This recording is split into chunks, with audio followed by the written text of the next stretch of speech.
So how do we cultivate intimacy in our relationships? Well, we get to have real, honest, authentic, heart centered, connected conversations with each other. One of the kind of mindsets or frames, orientations that I was hearing from a lot of other people and I was applying in my own relationship was, what are the rules we're going to have? And oftentimes the rules are like, what are we not allowed to do? Instead of, what do you really want in your life?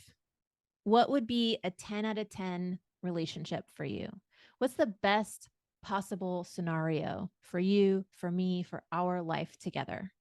What do you really want to create with not only your life but your love? Or what do you really want to create in your sexual life? Because everyone comes to wanting to have an open relationship or wanting to explore different kinds of dynamics from a lot of different places. And oftentimes we come from this place of like, what are the rules? And when we come from a place of rules, we're like setting boundaries and setting edges before we have a really clear vision of where we want to go.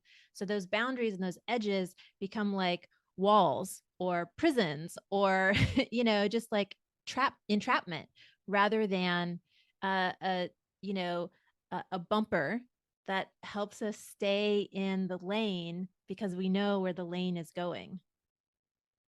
This whole idea about what's right or wrong, I think doesn't really work by and large for most people because my what's going to be right for me or what's going to work for me is probably not going to be the thing that works for you.